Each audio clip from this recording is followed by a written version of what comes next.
Some thoughts on the Pakleds after this.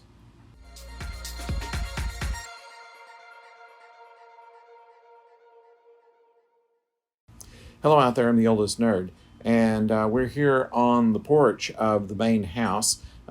We have the shed still not much changed from the last time you saw us. We had some rain in the area, so we had to put off some of the things that we were planning to do here.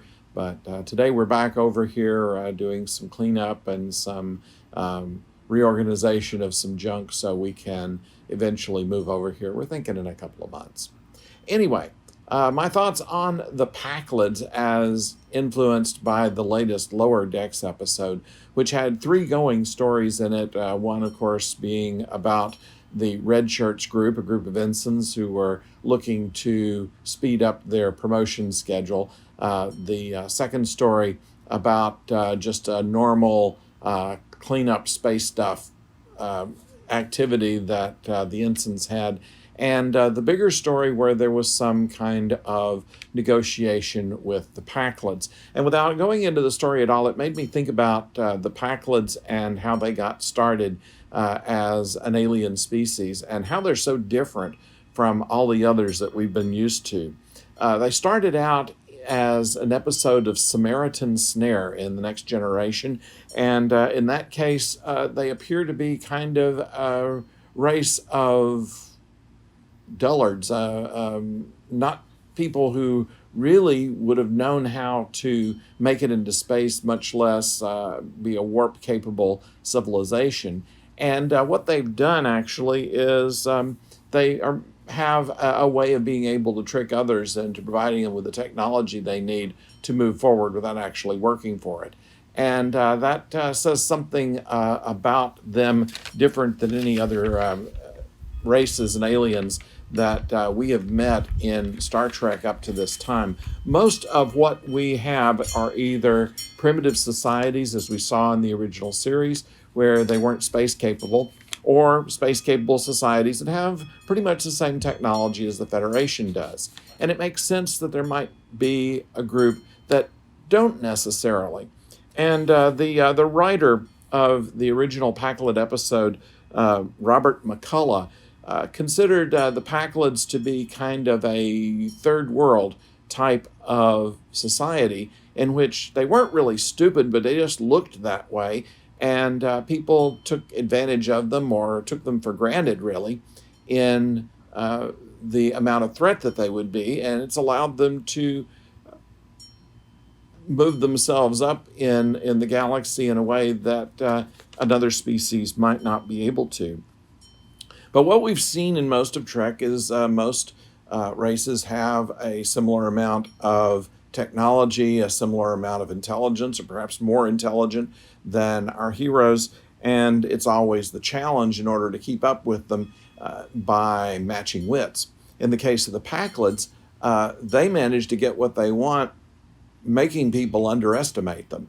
And it may be that they're really not so dumb. They are just skillful manipulators. In the Samaritan Snare, they were able to make Geordi believe that they were just in trouble and they needed help to get their ship repaired and didn't know how to do it. And in the end, try to kidnap Geordi to be their permanent engineer, so they didn't have to learn how their technology worked or how to fix it. And it seems that most of what they had was an amalgam of what others have had. Now, by the time of Deep Space Nine, we found that the Pakleds controlled a certain sector of the galaxy and also were active in trade deals and things that happened on DS9. So the idea that they're actually not very bright is not very accurate. Perhaps what they really are is lazy, or at least not feeling the need to expend all the energy to invent the wheel. If the wheel has already been invented, they just get it from somebody else. Now, we have in Lower Decks, for the first time, they are made kind of a real nemesis. And in doing so, it fits with the comedy angle of Lower Decks, and at the same time develops the race as showing that they are actually, even though they're underestimated the same way that the crew of the Cerritos is underestimated, that's how they get to be the ones that deal with the Pakleds. The bigger part of the Federation, generally speaking, doesn't feel that it's important enough to deal with them. And yet they're really much more of a threat than anyone's led to believe because of the way they act and the way that they are not really innovators in so much as they are just those that acquire. And in fact, the early version of the Borg was the same kind of thing. They really didn't invent any technology. They just acquired everyone else's in a more malevolent manner. So that was something that they and the Borg have in common. And in fact, in the original series, where the Pakleds were supposed to be the new enemy, the Borg became a little better idea, and they pretty much pushed the Pakled to the back burner and let the Borg be their big bad, if you will. At any rate, that's the advantage that they have in lower decks, so that ships like the Cerritos might be dealing with races like the Pakleds, and the Pakleds would seem non-threatening when, in fact, they quite are.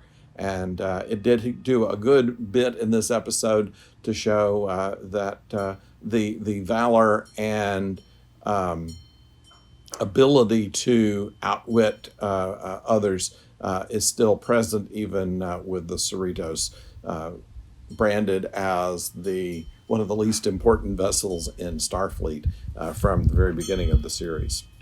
So that's my thought on the Pakleds and on lower decks for this time.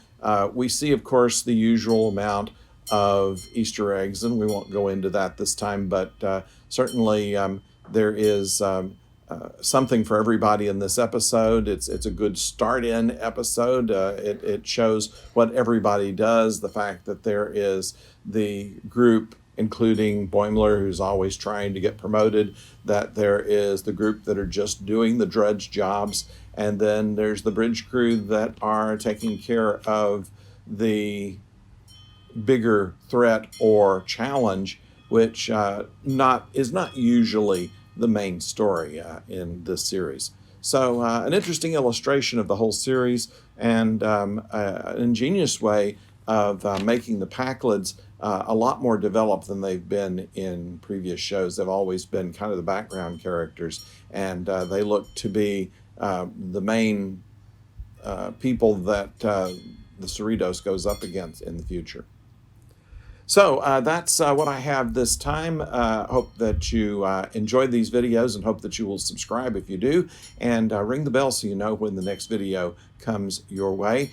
We are still exploring our soon-to-be new home, and so we'll bring you along and let you know what's going on as we find out things, and maybe even shoot some of our repairs and renovations that we do along the way. And until next time, don't go far.